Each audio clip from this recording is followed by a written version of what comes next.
My father's final heartbeat came at 4:17 on a Wednesday, and by 8:30 that same night, his wife had already swapped out every lock on the front door. She stood there, arms crossed, as I came down the stairs with a single duffel bag, and she finally delivered the line she must have been rehearsing since the hospital called. "This house belongs to me now. Get your things and leave." I had a small suitcase, an old laptop, and a key to a building she had absolutely no idea existed. I just zipped my bag shut and walked straight past her without a single word. She had absolutely no clue what she had just unleashed. Welcome to Mind Unveiled, where the quiet ones always have the final say. If you are new here, hit subscribe and tap that bell icon so you do not miss what comes next. Trust me, you are going to want to stay until the end of this one. The Wednesday before my dad passed, I drove 40 minutes to his house for our weekly dinner, a tradition I had never broken. Linda had prepared her usual pot roast, the same meal she served every Wednesday. She always set 3 plates on the table, but I had never been one of those 3-place settings. I had stopped making a fuss about it years ago, 6 years to be precise. I would come through the side entrance, pull my own plate from the cabinet, and settle at the corner of the dining table where the placemat was worn just a bit shorter than the rest, and I would eat whatever Linda had prepared. This rhythm had become so habitual that I could do it without thinking. My dad was already in his usual seat. He seemed frailer than my memory wanted to admit. His complexion carried the gray pallor of old newsprint, and his hand trembled as he tried to steady his fork. The weight had been falling off him for months, and Linda kept telling everyone it was just a loss of appetite. But I had accessed his health records through the hospital's online portal. I knew the truth. His heart was failing. Across from him, his daughter Cora was glued to her phone, chair pushed back, one leg folded up. She was 24, still living at home, a decision Linda called practical, while I just called it none of my business. In the middle of the meal, my father put down his utensils and turned to me. "Did you get that property file sorted out?" Before I could even draw breath to answer, Linda interrupted. "Douglas, not at the dinner table. We were discussing the kitchen remodel." He glanced at me, and I met his gaze. He just picked up his fork again. After the meal, I did the dishes, a chore that had silently become mine. On the counter sitting beside the sink was a stack of mail that included the electric bill, an insurance notice, and a letter from a law office addressed to Douglas Irving. It was still sealed. Linda quickly swept the whole pile into a drawer. "Just junk mail," she remarked. I dried my hands and drove back to my apartment. The aroma of seared onions clung to my coat for the entire journey. I rolled down the window at the highway entrance and let the crisp night air pull it away. That was the last Wednesday I would ever walk into that house for a meal. My mother, Helen, passed away when I was only 10. She had brown hair, a soft laugh, and this way of folding clothes that made it seem like her mind was somewhere else entirely. I recall the details of the laundry more clearly than the funeral itself. After she was gone, my father was lost when it came to a 10-year-old girl who sobbed in the bathtub every night. He was not the kind of man for emotional heart-to-hearts. He was a man of spreadsheets, valuations, and the heavy silence men from small towns carry around like an extra layer of clothing. So, he did what he could do. He taught me math. Every Saturday, we would drive around in his old truck, the one with fabric seats that smelled vaguely like leather, though they weren't. We would park in front of properties with for sale signs, and he would ask, "What do you think this one is worth?" I would make a guess. He would correct me. Then he would explain the logic. Square footage, lot dimensions, comparable property sales, current interest rates, how a northern exposure could hurt a kitchen's value in the winter. I barely understood any of it, but I understood that he was spending time with me, and that was the whole point. By the time I was 12, I could deconstruct a mortgage statement faster than most adults. I could estimate property taxes from a listing photo. I could spot an overpriced house just by the adjectives the realtor used. Money doesn't solve everything, he told me one Saturday while idling in front of a 2-story colonial with a crumbling driveway. But it solves a lot of the problems people pretend aren't about money. That same year, he married Linda. Linda came into our lives with a 2-year-old daughter named Cora and a smile that covered every room like a fresh coat of paint. She rearranged the kitchen layout, hung new drapes, cooked pot roast on Wednesdays and banana bread on Sundays. She called my father honey in a tone that sounded rehearsed. I genuinely wanted to like her. I tried. But within half a year, my childhood bedroom was painted pink and rechristened as Cora's playroom. I was moved to the smallest room in the house, the one next to the garage that reeked of motor oil and damp concrete. My father said, "Linda had a tough time before you. Be patient." I was 12. I was patient. Linda wasn't a villain in the way movies portray them.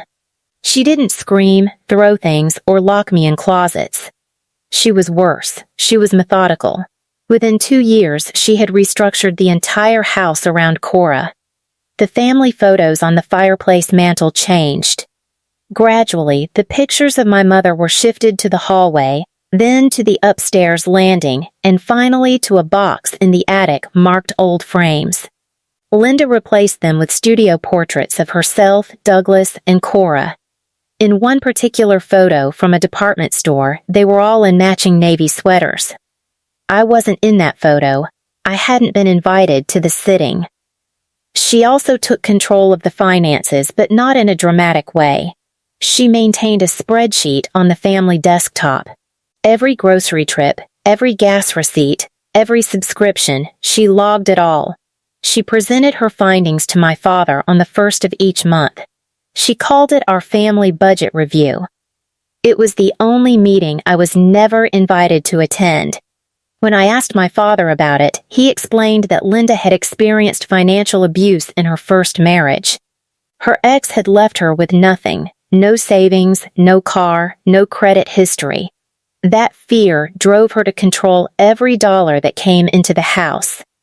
I understood the logic. I even felt pity for her, for a while. But pity has an expiration date when it's used as justification to push you out of your own family. By the time I was 14, my room was the smallest in the house, and my name was the one Linda conveniently forgot to include on the holiday cards. She mailed them every December. The Irving family on the front, a photo of the 3 of them on the back. When our neighbor, Mr. Hamlin, asked why I wasn't in the picture, Linda laughed and said, "Oh, Paige is so busy with schoolwork, she never has time for family photos." I was standing right there. I wasn't busy. I had been home all afternoon. My father heard the conversation. He looked at me across the kitchen island, and for a split second, I thought he would say something. He opened his mouth, then closed it. He took his coffee and walked out to the garage. That was the year I stopped waiting for anyone else to save me. The summer I turned 16, my father drove me to his office on a Saturday morning. He shut the door, sat me down across from his desk, and opened a manila folder with my name on it. "I started this for you 2 years ago," he said. $5,000 in an index fund. It's in your name." I looked at the statement. The balance had grown to $6,200. I didn't fully understand compound interest yet, not really, but I understood the weight of what he was doing. He was building something for me that Linda couldn't touch. "Don't mention this to Linda," he said, holding up his hand before I could reply. "Not because it's a secret, but because she'll worry. She worries about everything she can't track on her spreadsheet." He taught me how to read quarterly reports. He showed me how to benchmark the fund's performance against the market index. He handed me a cheap pocket calculator with a cracked plastic casing and sticky buttons. "Keep this," he said. "Always do your own math." I kept it. I still have it to this day. Over the next 2 years, my father added to the fund when he could, a few hundred here, 1,000 there. He also started telling me about a building he owned a partial share in, a commercial property downtown with 6 floors of mostly office space. He had invested when the neighborhood was run down and prices were low. "Someday this will be yours," he told me, the way other fathers might say. "Someday this truck will be yours." I just nodded. I didn't ask questions. I had learned by then that when my father gave me something, the best response was quiet acceptance. The desk lamp buzzed. The calculator clicked under my thumb. Outside, through the office window, I could hear a lawnmower 2 houses down and the low static of the AM radio my father kept tuned to the market channel. 6 years later, I graduated summa cum laude in forensic accounting. The fund my father started with $5,000 had grown to $62,000, and the building he said would someday be mine was already in my name. He had transferred the first shares on my 18th birthday. I didn't tell a soul. There was nothing to tell. It was just math. I left for college at 18, and I never truly came back. Not dramatically, there were no slamming doors or tearful fights in the driveway. I just packed 2 suitcases, loaded them into the used sedan my father had helped me buy, and drove 4 hours east to the university. Linda waved from the kitchen window. Cora, who was 8 at the time, didn't even look up from the TV. I rented a small studio apartment near campus with 1 window facing a parking lot, a radiator that clanked at night, and a coffee maker I bought at a thrift store for $7. The coffee was terrible. I drank it every morning and felt, for the first time in 6 years, like I could actually breathe. My father and I talked every Sunday. He would call at 9 a.m. before Linda was awake, and we would spend 20 minutes reviewing the fund, the building shares, and the market. He never asked about my classes. I never asked about Linda. It was our language, numbers instead of feelings, returns instead of apologies. And it worked. Every time I drove back to visit, something in the house had changed. The first year, my bedroom had been converted into a yoga studio with a rolled-out mat, incense on the windowsill, and a speaker playing ocean sounds. The second year, the garage had been remodeled into a craft room for Cora. The third year, even the hallway photos had been updated. There wasn't a single picture of me visible on the first floor of the house I grew up in. Linda never asked what I did for a living. She never asked how much I made. She assumed, judging by my coat, my car, my shoes, that I was just getting by. The idea that I might be successful never entered her mind because, in her view, I had always been the one who didn't matter. Meanwhile, my father continued transferring shares of the commercial building into my name. By the time I was 28, I owned it entirely. The property had appreciated in ways he hadn't even predicted. The neighborhood had gentrified. The tenants were paying market-rate leases. The building was worth more than every house on our street combined. Linda remodeled my old bedroom into a yoga studio the same month I signed my first major lease. I didn't say a word, neither did she. My father was diagnosed with severe cardiomyopathy in the spring of my 32nd year. The doctors said it could be managed with medication, monitoring, and rest. They didn't say it would require Linda's permission for me to see him, but that's exactly what happened. The first time I called to arrange a visit, Linda answered and said, "He's resting." The doctor said no stress. The second time she said, "Douglas doesn't want visitors right now. I'm handling everything." The third time, I just drove to the house without calling. Linda met me at the door. "Paige, I know you're worried, but your father needs peace. You showing up unannounced is the opposite of peace." She shut the door. I stood on the porch for 2 minutes, then walked back to my car. I called my Aunt Maggie that night. Maggie is my father's younger sister, 70 years old, sharp as a tax audit, and the only person in the family who had never been charmed by Linda's pot roast. Maggie had always seen right through her, she just never said it because Douglas hadn't asked. "Linda has been telling everyone you're too busy working to visit," Maggie said. "She told the Hamiltons at church that you haven't called in weeks." "I've called 14 times in the last month," I said. "I know you have," Maggie replied. "I also know she got Douglas to sign a financial power of attorney last Tuesday. She's on his bank accounts now." I sat in my apartment, phone in hand, and felt the floor tilt beneath me. Not because of the money, my assets were separate and untouchable. I recognized the pattern. Linda wasn't just managing Douglas's care, she was managing access. She was controlling who could see him, what they heard, and what they believed. She was building a wall. And my father was too sick to see it. 3 weeks later, my father had his second stroke. Linda called the family, Maggie, the cousins, the neighbors, the church group. She organized rides, meals, and hospital rotations. She didn't call me.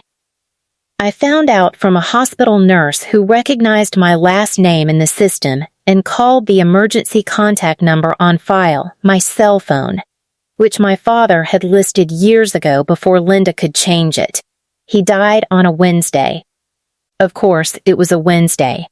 The hospital called me at 4:21 p.m. A nurse named Deborah, calm and practiced, told me that Douglas Irving had suffered a third cardiac event and hadn't survived. She said it with that steady, practiced voice that implied she had done this many times before. She asked if I needed a moment. I said no. I said thank you. I said I would be there tonight. I drove 3 hours in the dark. I didn't turn on the radio. I didn't cry. I thought about the last time I had seen my father, 6 weeks earlier, through the kitchen window as Linda walked me to my car. He had been sitting at the table, looking out at me, and he raised one hand. It wasn't a wave, just a lift of his palm, and he held it there until I pulled out of the driveway. I hadn't been allowed inside that day. When I arrived at the house, there were cars in the driveway, neighbors, a few cousins. The porch light was on, and through the front window, I could see Linda in the kitchen arranging white chrysanthemums in a glass vase. She was wearing a black blouse, and her hair was pinned up. She looked like a woman who had been expecting this for a long time. I went in through the side door, my old way in. I went upstairs. The yoga studio, my former bedroom, still had the mat rolled out and the incense burner on the windowsill. I set my duffel bag on the mat and sat on the floor. Linda appeared in the doorway within 5 minutes. She stood with both hands on the frame, blocking the hall light. "You're not sleeping here," she said. "This is my house now. Your father would have wanted it that way." I looked at the mat, the incense, the speaker on the wall. None of this had been mine for a very long time. "Okay," I said. I picked up my bag, walked downstairs, and passed Cora on the staircase.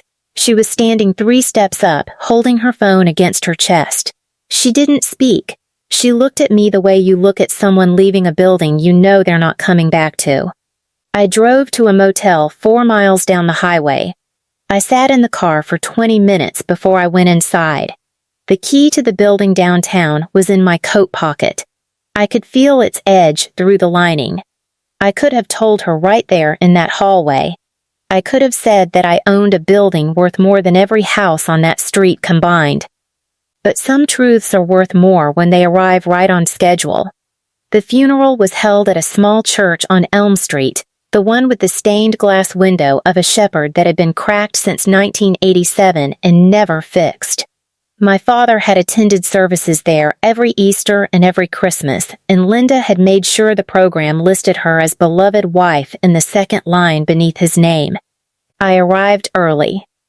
Linda and Cora were already seated in the front row, centered, shoulders touching. Linda wore a black dress with pearl earrings. Cora wore a black skirt I had never seen before. They looked like they had coordinated the night before, which they probably had. There were 3 chairs in the family row. 3. I sat in the third row between a woman I didn't recognize and an empty space. The seat creaked. The lilies on the altar smelled like a hospital waiting room. Maggie arrived 5 minutes before the service. She walked straight past the front row, past Linda's pearl earrings and Cora's new skirt, and sat down beside me. She took my hand and held it on her knee without a word. Then she leaned over and whispered, "Douglas prepared everything." "Trust me." I nodded. I didn't ask what she meant. I could feel the shape of it coming, the way you feel a storm before the sky changes color. The pastor spoke.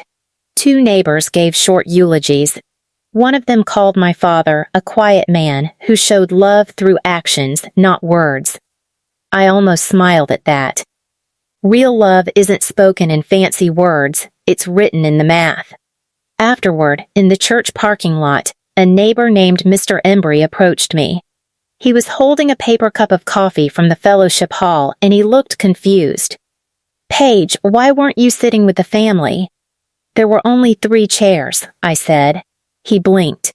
He looked at Linda, who was accepting condolences near the hearse with one hand pressed to her collarbone, and he looked back at me, and he said nothing else. Linda made an announcement before the cars pulled away. She stood on the church steps in her black dress, steadied by Cora's arm, and addressed the group. "Douglas was very clear," she said.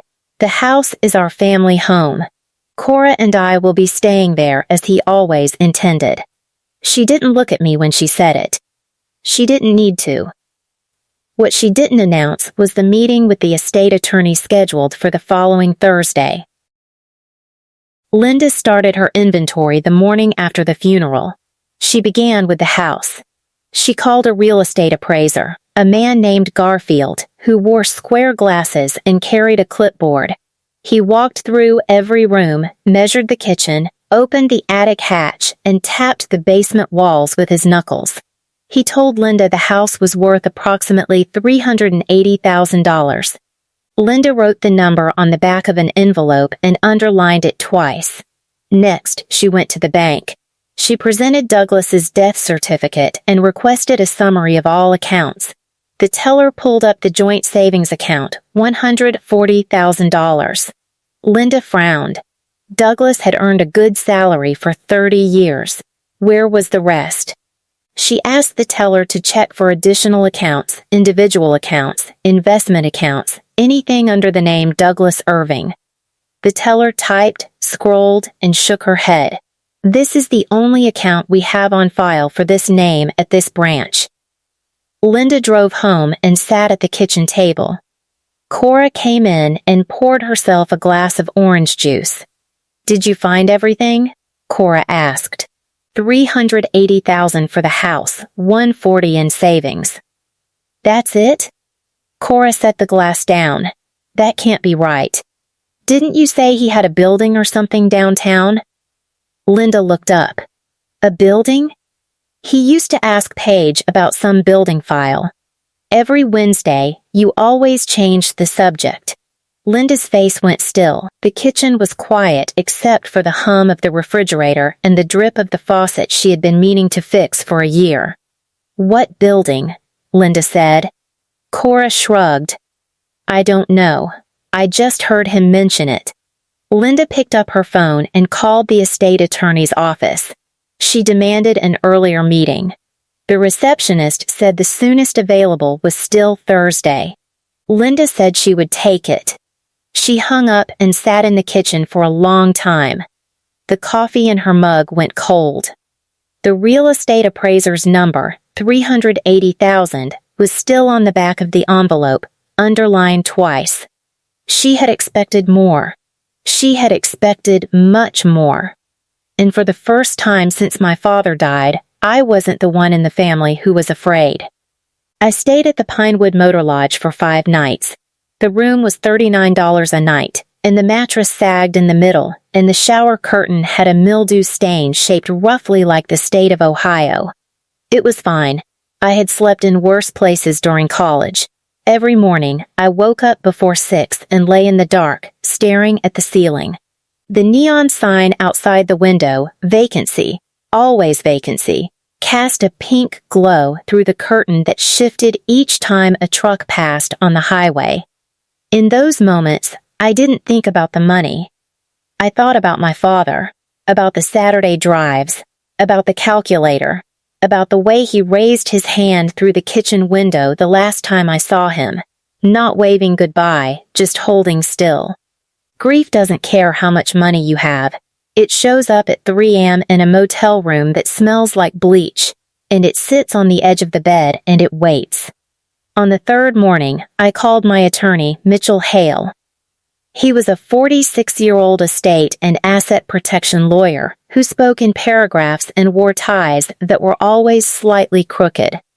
I had retained him 2 years earlier when I first realized Linda was positioning herself around my father's finances. "I need you to confirm everything is current," I said. Mitchell pulled the files. He read the list back to me. The 6-story commercial building downtown, 100% in my name, transferred in stages between 2008 and 2020.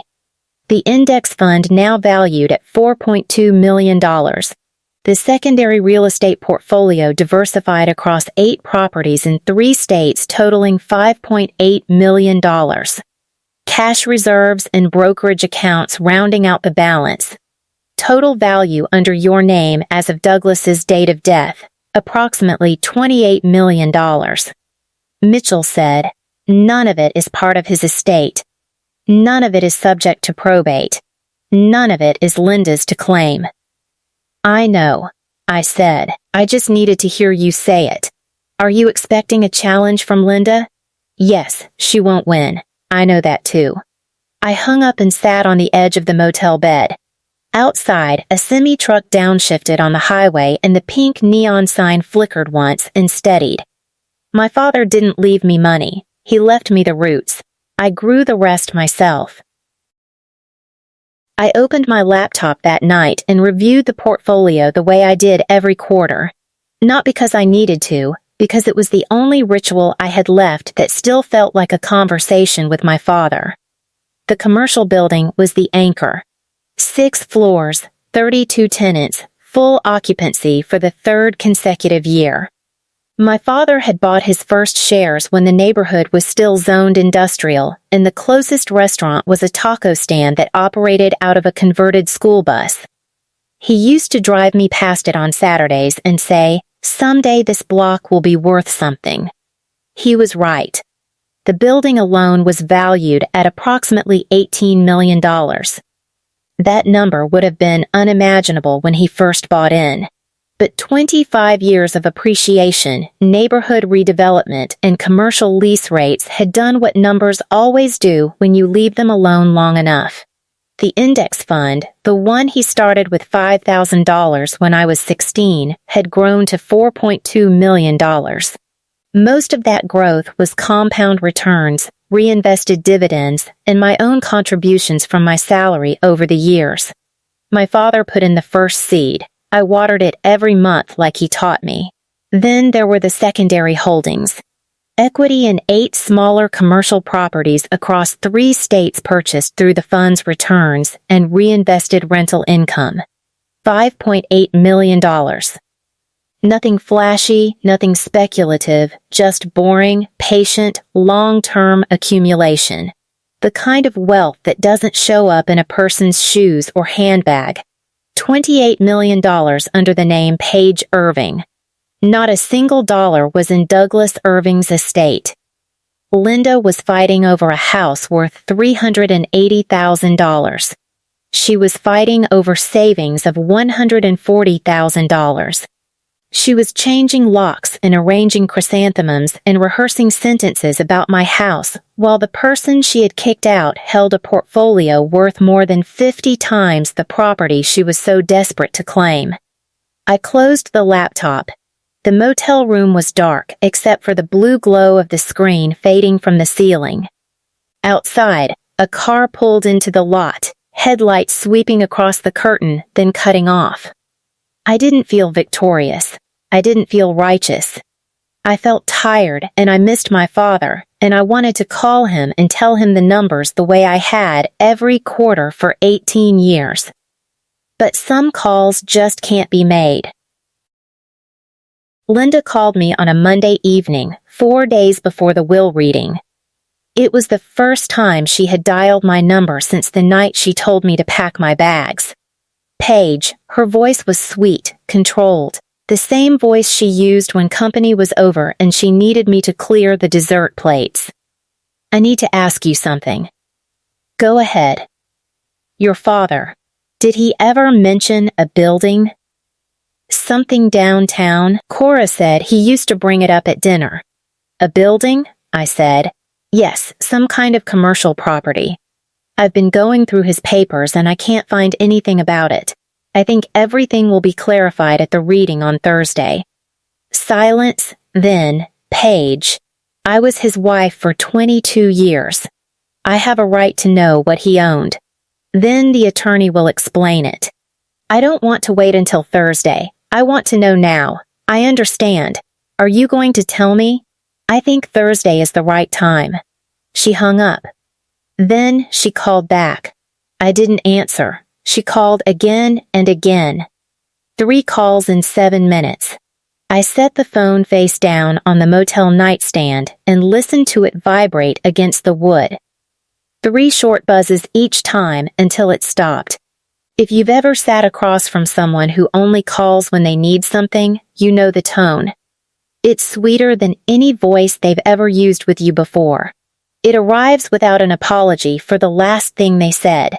It skips over the part where they kicked you out of your own home on the night your father died and lands directly on the part where they need information. Linda didn't call to see how I was doing. She didn't call to say she was sorry about the locks or the duffel bag or the 3 chairs at the funeral. She called because she had found a number that didn't add up and I was the only variable she hadn't accounted for. I turned off the phone and lay in the dark. The mattress sagged. The neon sign blinked, and somewhere in a house 4 miles away, a woman was sitting at a kitchen table, realizing for the first time that the person she had dismissed for 22 years might be the most important person in the room. She just didn't know how important yet. Maggie called me on Tuesday morning. She didn't say hello. She said, Linda withdrew $80,000 from the joint savings account yesterday. I sat up in bed. How? She used the financial power of attorney Douglas signed last spring, walked into the branch with a document and a death certificate, and requested a cashier's check. The power of attorney isn't valid anymore. It terminates when the principal dies. I know that. You know that. Apparently, the teller didn't. I called Mitchell within the hour. He confirmed it. The transaction had posted. $80,000 withdrawn from a joint account using a power of attorney that had legally expired the moment Douglas's heart stopped. The withdrawal is contestable, Mitchell said. A POA ceases at death under state law. The bank may share liability for honoring it, but more immediately, it tells us something about Linda's mindset. What does it tell us? She's panicking. She's grabbing what she can reach because she suspects there is something she can't reach. I asked him to pull the transaction records. He did. $80,000 out. The funeral had cost approximately $8,000. The service, the casket, the plot, the flowers. That left $72,000 unaccounted for. Where did the rest go? I asked. I'll have the bank trace the cashier's check, but my guess is it went into a personal account Linda opened recently. Print everything. Bring it Thursday. Already done. I hung up and sat at the small motel desk, the one with the laminate top that was peeling at the corner. The printer in Mitchell's office was probably running right now. Transaction statements, POA expiration dates, state statute citations. Each page was another brick in a wall that Linda didn't know was being built around her. She had taken the money because she was scared. I understood that fear makes people do things that logic can't explain. But understanding something isn't the same as excusing it. and $80,000 withdrawn from a dead man's account using an expired legal document isn't fear. It's theft dressed up in black clothing and pearl earrings. The will reading was in 4 days. Linda had no idea that every dollar she moved was being documented, every transaction, every timestamp, every signature she had no legal right to make. I set my phone on the nightstand and turned it off again. Thursday would come soon enough. The law office of Harlan Beckett was on the second floor of a brick building on Main Street, above a dentist's office and across from a bakery that smelled like cinnamon rolls every morning at 7. The staircase was narrow, the banister was wooden, and the carpet on the landing had been replaced so many times that the color no longer matched the walls. Harlan's conference room had a long oval table made of dark wood, 8 chairs upholstered in green leather, and a window that overlooked the parking lot. On the wall behind his chair hung a framed law degree from a state university and a clock with Roman numerals that ticked louder than it should have. Linda arrived first. She wore a black blazer, pressed slacks, and the same pearl earrings from the funeral.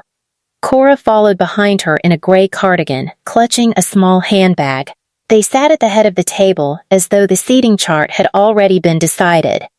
Maggie came next. She wore a navy blue dress she had probably owned for 20 years and a pair of flat shoes that made no sound on the carpet. She sat halfway down the table and folded her hands.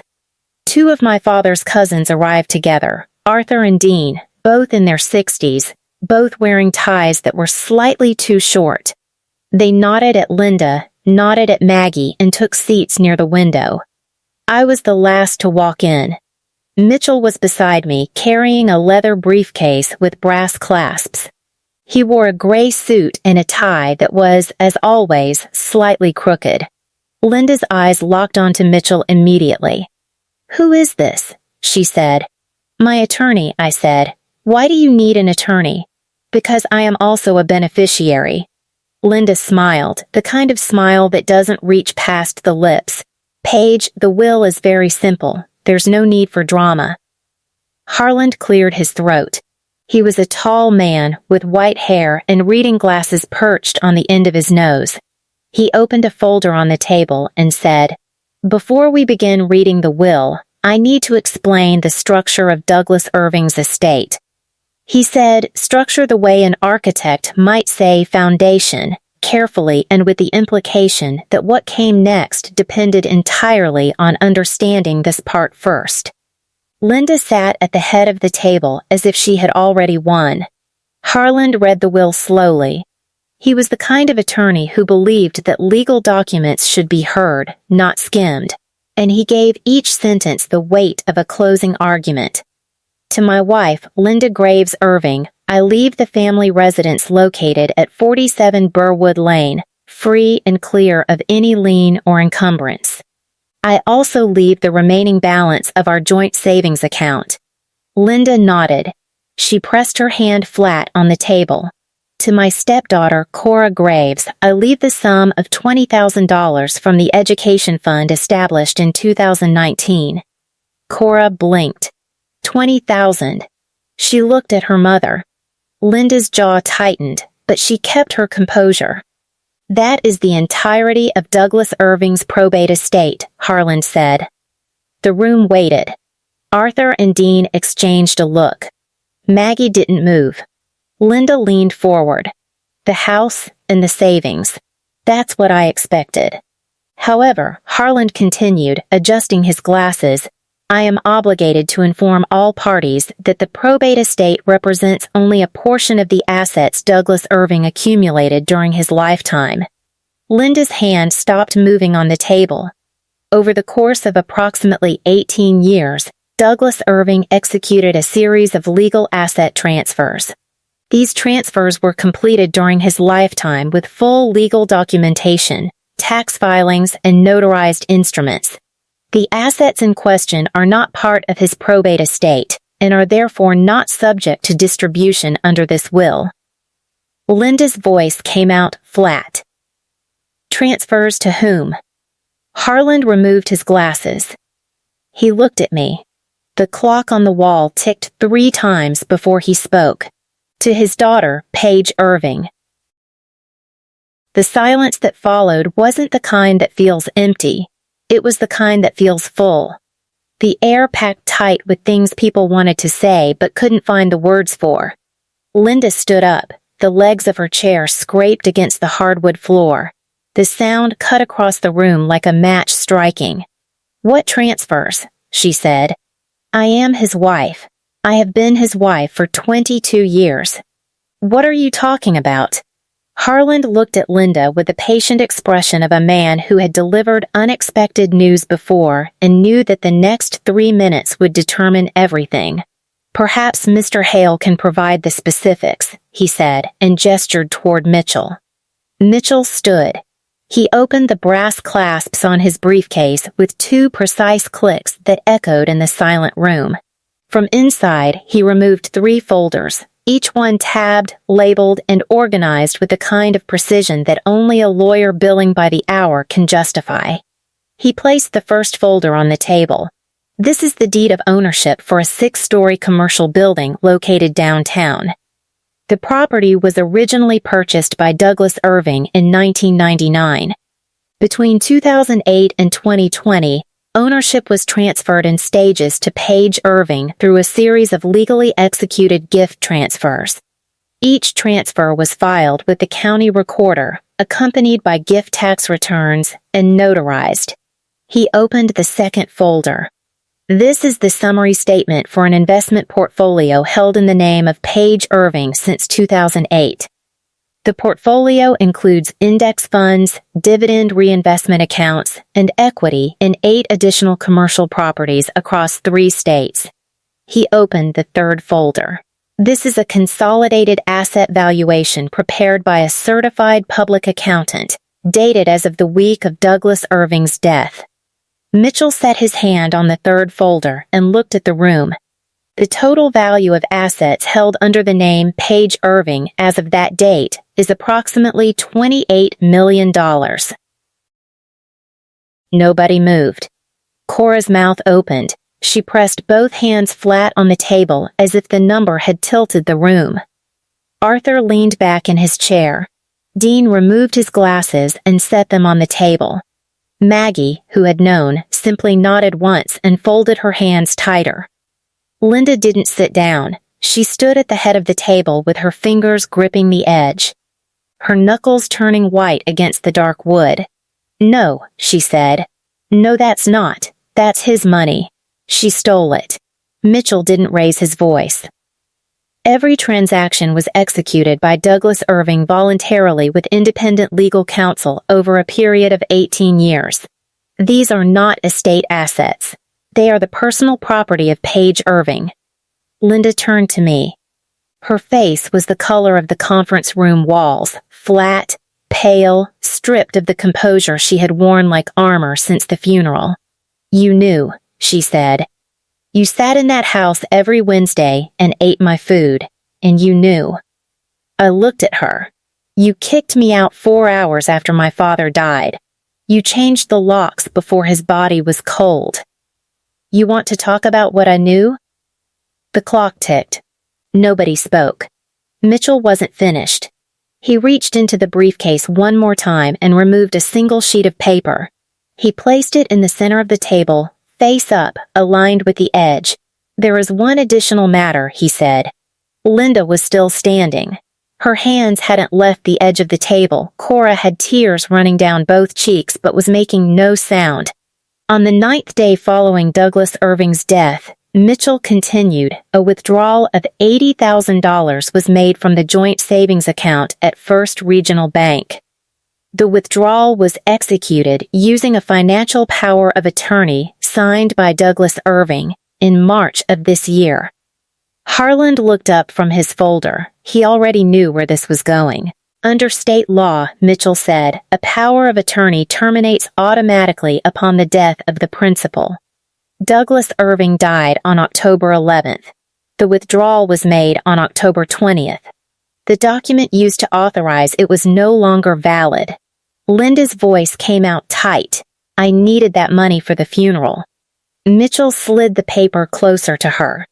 The funeral expenses, as documented by the service provider, totaled $8,214. The withdrawal was $80,000. That leaves $71,786 unaccounted for. The room had the kind of quiet that happens when everyone is doing math in their head at the same time. Arthur looked at the ceiling. Dean looked at his shoes. Maggie looked at Linda with an expression I had never seen on her face before. Not anger, not pity, but something closer to resignation. As if she had hoped until this exact moment that she was wrong about who Linda really was. Harlan spoke next. His voice was measured. Linda, I would advise you to consult with independent counsel before making any further statements regarding that transaction. Cora whispered, Mom, just the one word. She said it the way someone says it when they aren't asking a question but making a request. Please stop. Please sit down. Please tell me this isn't what it looks like. Linda didn't sit down. She didn't speak. She stood at the head of the table with both hands still gripping the edge, and for the first time in 22 years, she had nothing left to say. Somewhere behind the wall in the dentist's office below, a drill started up. The sound rose through the floor like a small, persistent alarm that nobody could turn off. Linda sat down. It wasn't graceful. She dropped into the chair like someone had cut the strings, and her hands fell into her lap and she stared at the table. 22 years, she said. Her voice was smaller now. The command was gone from it. I cooked for him. I cleaned for him. I drove him to every appointment. I sat in the hospital for 11 hours the night of his first stroke. I held his hand. Nobody answered. The clock ticked. I didn't have a career, she said.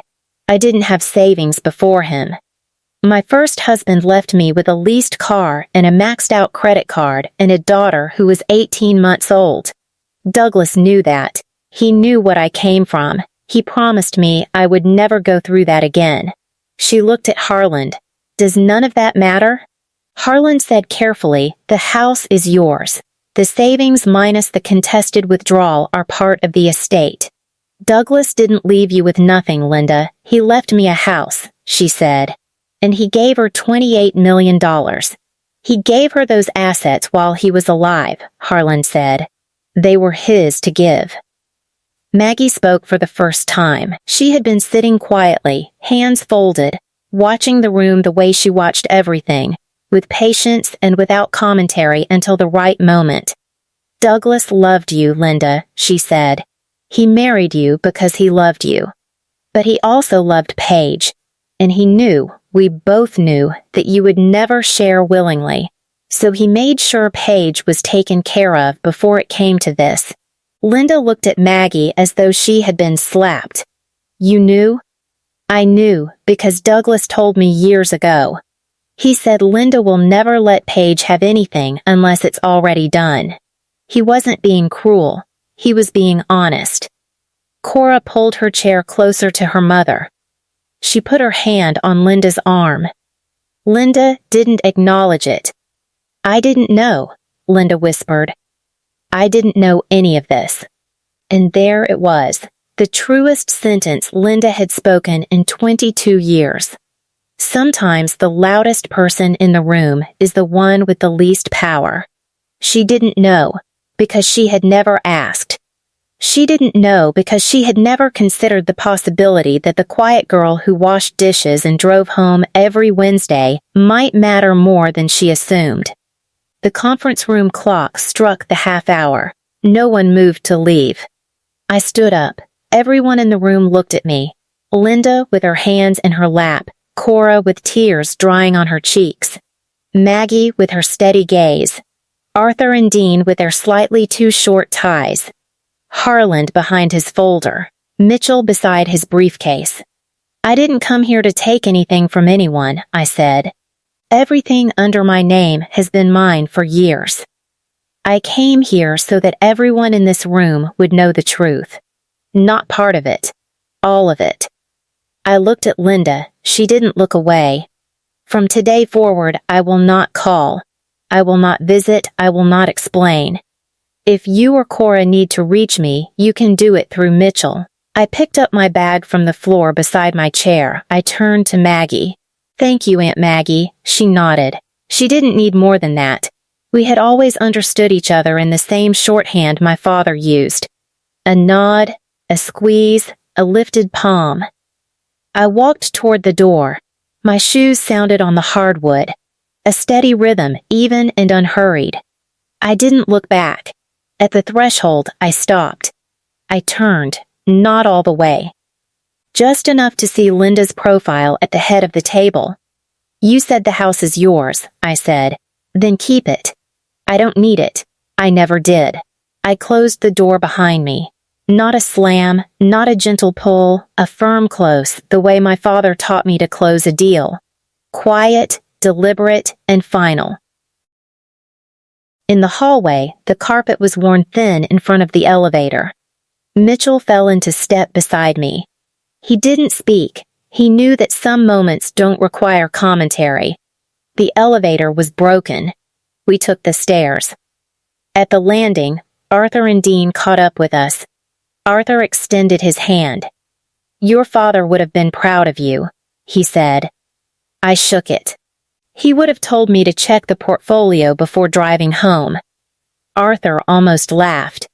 Dean nodded. They walked to their car, and I walked to mine, and the cinnamon roll smell from the bakery across the street followed me down the sidewalk, like something warm and ordinary and completely unrelated to any of what had just happened upstairs. That was fine. Ordinary was fine. I sat in the car for a long time. The parking lot behind the law office was nearly empty. Mitchell had left. Arthur and Dean had left. Inside the building, I assumed Linda and Cora were still in the conference room, still absorbing, still recalibrating the shape of their lives. I put my hands on the steering wheel and stared through the windshield at the brick wall across the lot. There was a drain pipe running down the side of the building with a rust stain shaped like a question mark. I stared at it until my vision blurred, and then I cried. Not for the money, not for Linda, not for the 22 years of three-place settings and missing Christmas cards and a yoga mat where my bed used to be. I cried for my father because he had known. He had known this day would come. The day Linda would change the locks. The day she would stand in the hallway and say, "Pack your bags." The day the will would be read and the numbers would speak for themselves. He had seen it years ago, the way he saw undervalued properties and market corrections, and he had prepared for it the only way he knew how. Not with words, with numbers, with documents. With 18 years of quiet transfers, each one a small act of love disguised as paperwork. He couldn't stop Linda from being who she was. He loved her in his way, and he had chosen to stay with her, and I understood that choice even if I couldn't fully forgive it. But he had made sure that when the day came, and he knew it would come, I would be standing on ground that no one could take from me. I wiped my face with the back of my hand. I started the car. On the way home, I drove past the building, my building, 6 stories of glass and brick with a small brass plaque near the entrance that read Irving Commercial. I hadn't changed the name. I didn't plan to. I pulled over and sat with the engine idling, looking up at the windows on the 4th floor where the lights were still on. Some tenant working late, unaware that the woman in the car below owned the ceiling above their head. He was right. I was never caught off guard. But I would have traded every dollar in that portfolio to hear him say, "Good job," one more time. 3 weeks after the reading, Linda hired a lawyer. His name was Brennan, and he specialized in estate contests.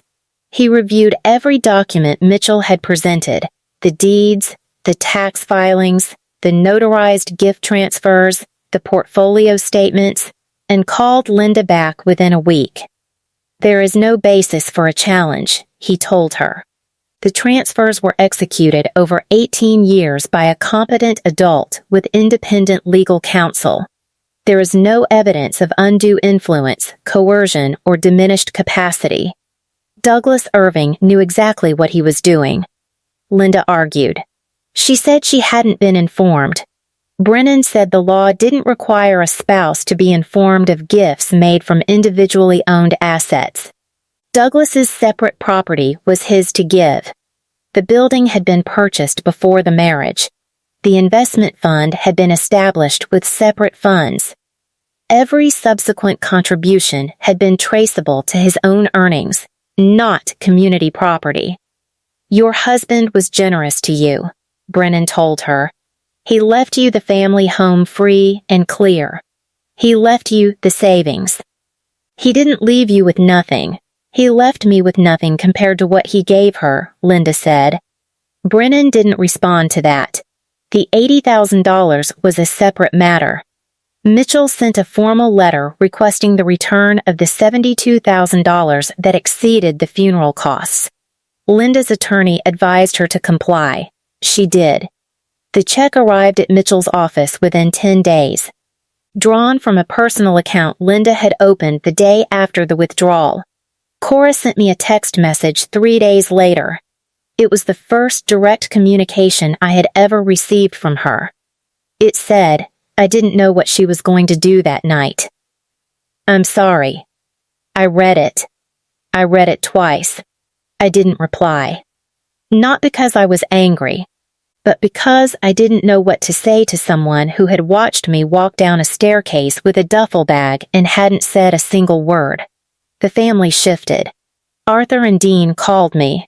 Neighbors who had attended the funeral reached out.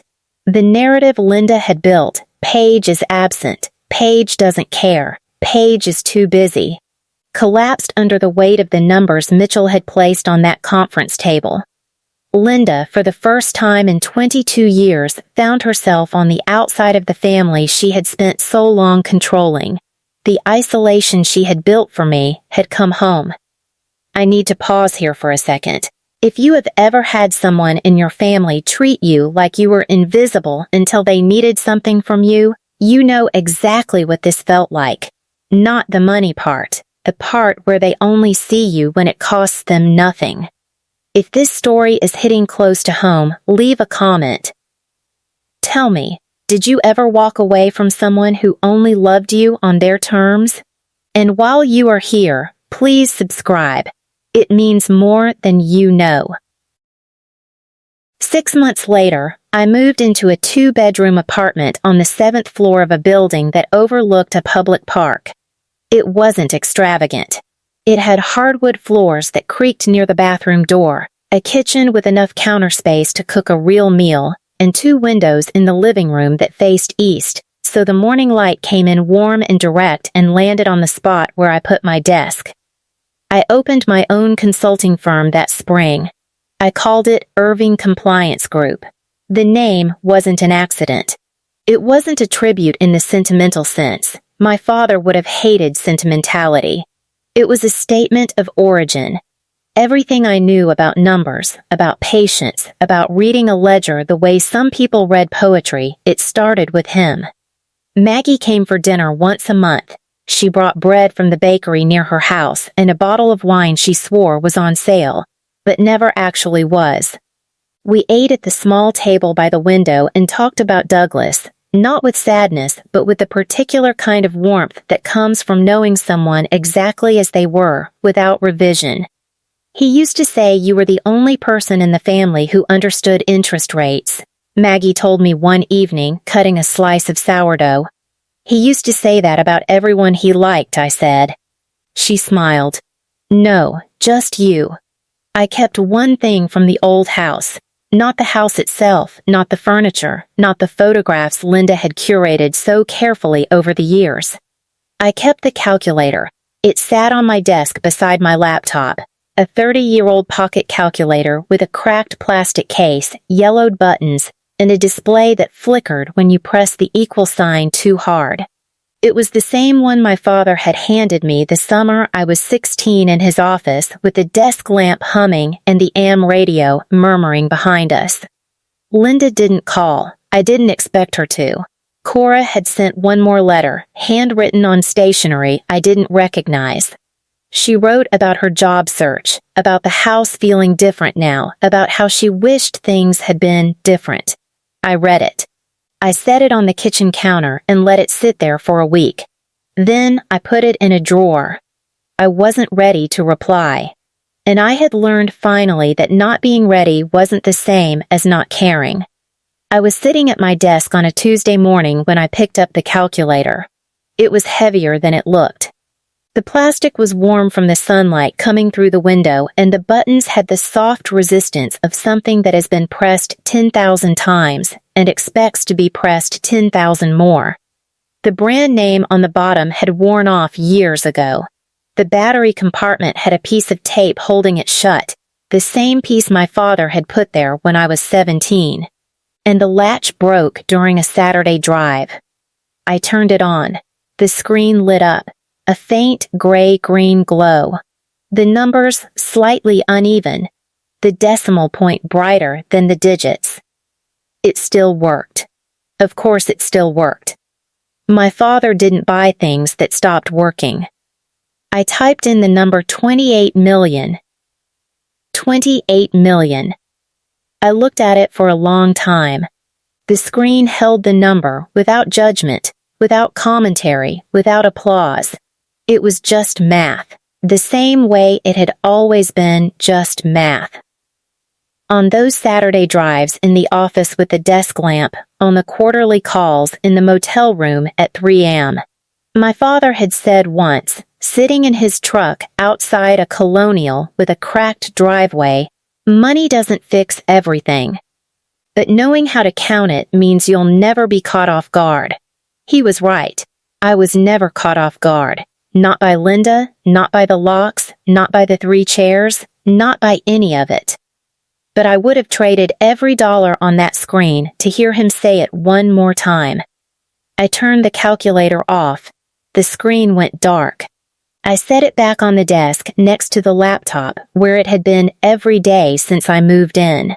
Then I picked up my coffee, opened my email, and started the day.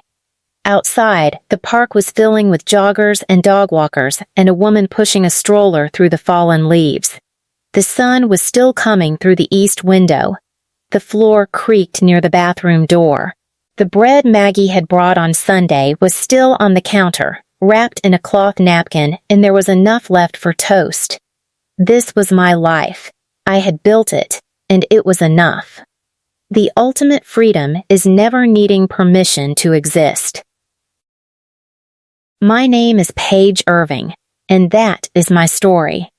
My father didn't leave me money. He left me the one thing money can't buy, the ability to never need anyone's permission to exist. If this story meant something to you, please like, subscribe, and share it with someone who needs to hear it today. There are more stories like mine in the description below. I will see you in the next one.